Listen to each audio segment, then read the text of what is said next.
Okay, so I was working today with some rate toxic fumes, and it tells you on the can and everything, like, this shit's bad for your eyes, and this, don't breathe this shit, and like, it's glue where once you put it on the wall, you don't.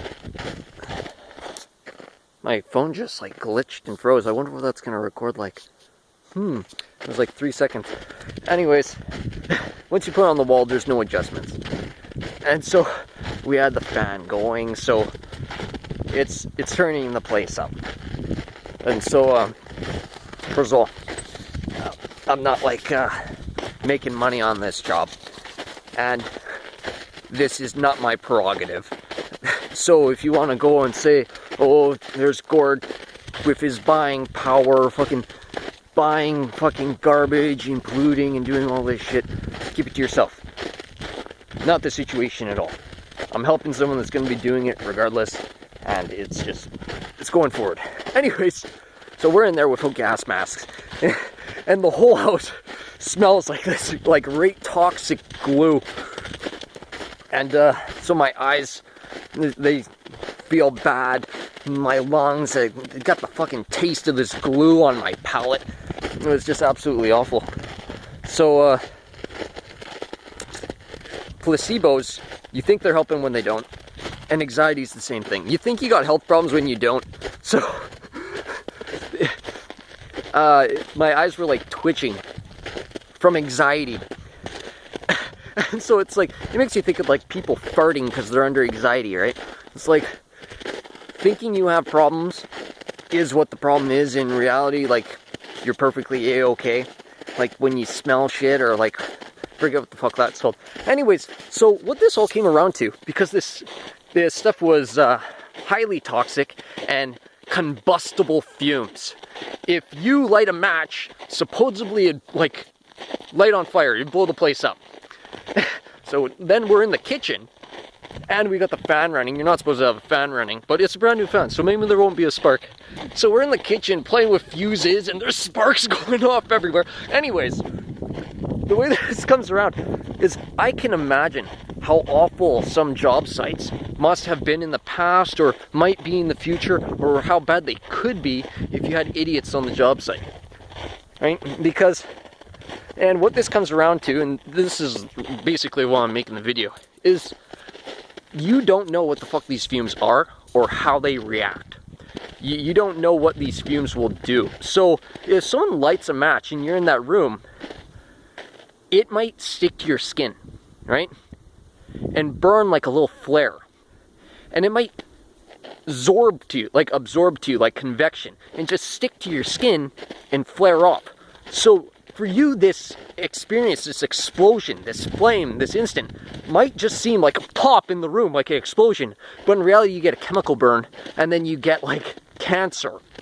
You get skin cancer from lighting the flame. Like, you really have no clue what's going to happen. Like, when you light it, maybe it'll suck away from all the walls, maybe it'll push into all the walls, maybe it'll go just to other elements in the room, right? You have absolutely no clue what's happening. And you can just imagine, like, if I was on a job site and we were working with that shit, and then someone's just, like, playing a joke, he thinks it's not gonna light, he's been close to the shit before, he's got lighters, and he, like, lights a cigarette or something. If I was his boss, I'd kick his fucking ass.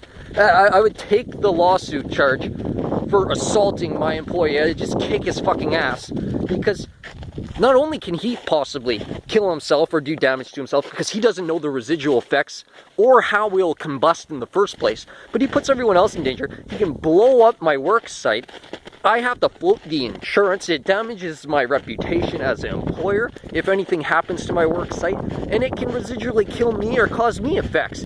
I would have just kicked his ass. Anyway, so that's what I was thinking about there. And this all looped around. Yeah, 30 seconds in my head led to a 4-minute video. It should have been like 3 minutes though. So that's what I actually thought. 40 seconds in my head is a 3 minutes YouTube video. But, okay, so we're driving home, and out on the pier by the native port, you can drive down the pier and dump stuff off it, right? So you're wondering, why do they have a pier on the reserve? The natives, they don't have anything. How can they afford to have a pier on their reserve, right? Especially when they have bays. If you can just go to the bay and go swimming, why is there a pier?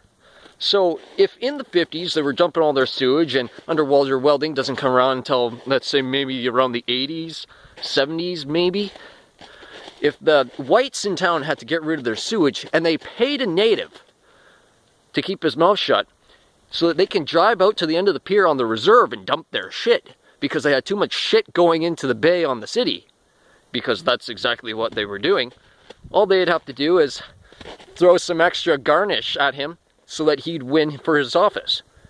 He goes and he goes, well, we're gonna build you water, and because we're getting water from Loch Lomond, so we'll distribute water to the natives too, because that's where our water was coming from. The whole city had the best water in Canada.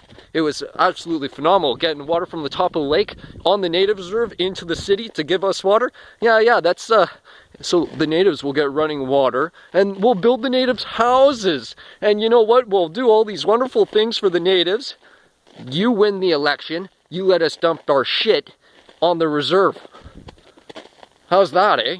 What a fucking history. Why do the natives have a pier? No, that's where the white people were dumping their shit. That's why you're not allowed to swim in that beach. We say it's goose shit is the reason no one can swim in that beach. And that's actually what it is. No one can swim in Chippewa Park because there's goose shit in the water. Yeah, shit just kept compounding. You should have been a part of that conversation. He was angry at me too. He's, they're not dumping shit in the reserve. You don't know what. I'm not saying that they were. I'm saying it's perfectly plausible. It's not plausible and you don't know their excuses. I'm going, I know exactly what their excuses were. I know exactly how plausible it was. And there's a reason why I'm saying this. But I started this conversation by saying I just came up with a conspiracy. And I had so much hack. But holy shit, what a day. Now, of course, the conspiracy wasn't the idea. The conspiracy was how much further I developed it from the basic. I know they dump human shit on that beach. So this went around to the city mill and how much shit it used to dump in the river. Our town, our entire economy, everything we have to be proud of, all of our prosperity comes from fucking dipshits doing stupid shit instead of smart, dignified people. Now, I'm not complimenting myself by putting my hand on my chest. It's on my heart, man. Instead of having smart, dignified people do smart, dignified things. So in reality, we're paying too much and having way too much consequences for shit that we don't even have any reason to be appreciative for. Instead of having shit that we should be appreciative for, they're done in an appropriate, respectable manner, which pays off clean. This goddamn fucking country sucks. But at least we're better than the United States.